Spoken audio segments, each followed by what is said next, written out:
I'm on my way to look at a boiler right now, and all I know at this point is that it's not repairable. That's what the homeowner's been told. But here's the thing, I haven't seen it yet. And that matters more than most people realize. Because when you hear it can't be repaired, that sounds final. It sounds like the decision's already been made. But in a lot of homes, that's not actually where the situation starts. It starts with questions. What kind of boiler is it? How old is it? What actually failed? And just as important, what kind of home is it serving? Because boilers aren't just equipment. They're tied to the whole house. Radiators, in-floor heating, hot water heaters, piping, layout, insulation, all of that plays into what the right decision actually is. So when I walk into a house like this, my job isn't to walk away and say, yeah, you need a new one. My job is to slow things down, to understand what's really going on. And sometimes what I find is, yes, the boiler is done. But other times, the situation isn't as clear as it was made out to be. Maybe the repair was way too expensive. Maybe the parts are hard to get. Maybe the system is old enough that people don't trust it anymore. Those are real reasons. But they're not all the same decision. And this is where homeowners get stuck. Because from their side, it just feels like it's broken now, I have to replace it. But there's usually more context than that. What's the long-term plan for the home? Are they staying? Are they renovating? Is this about reliability, or is it just getting the heat back on as fast as possible? Those are very different paths. This visit isn't about selling a boiler. It's about figuring out where they are in the decision. Because replacing a boiler isn't just swapping equipment. It's committing to a system that's going to run your home for the next 15 to 25 years. And if that decision gets rushed or made under pressure, that's when people end up second guessing it later. So I'll go in, take a look, ask some good questions, and then we'll see what actually makes sense. Not just what's urgent, but what's right for them. I'll let you know what I find when I get there. These are all nice places in here.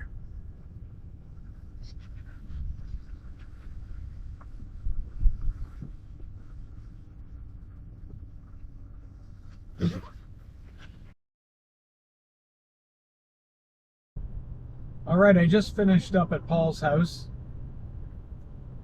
And this is a really good example of how these situations play out in real life. This isn't a quick, simple home. This is a custom-built place about 19 years old in an exclusive neighborhood. Paul and his wife have built it, and they've been the only owners. They even designed a separate apartment for his mother. She's in her 80s now and living independently, but close to family. So right away you can see this isn't just a boiler. This is a system that supports multiple living spaces, multiple people, and a home that they're not quite ready to leave yet. Now the boiler itself, it's original, and it's at the end. You can see the wear and corrosion inside. Even though it's been repaired over the years, those were smaller fixes. At a certain point, it stops being about repairs and starts being about stability. And that's exactly where this one's at. But here's where it gets more interesting. The home doesn't just have a boiler, it has a full hydronic system. There are 2 hydronic air handlers. There's in-floor heating. There's domestic hot water tank being fed off the boiler. And there's what we call a wet wall.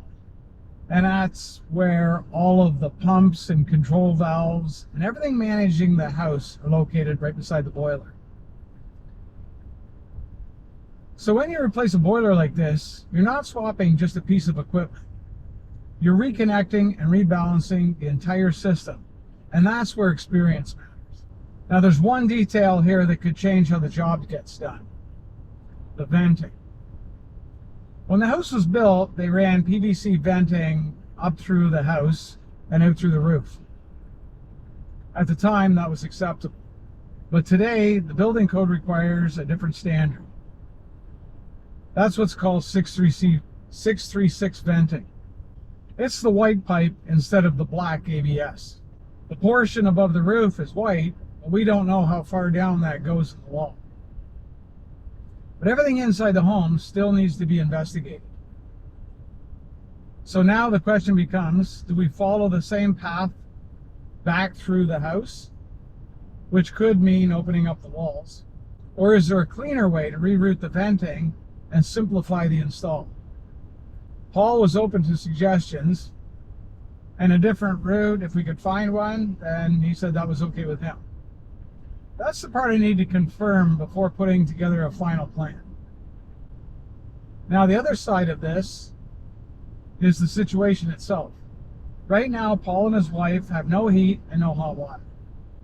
Now that sounds urgent, and it is, but at the same time, this is a warmer day.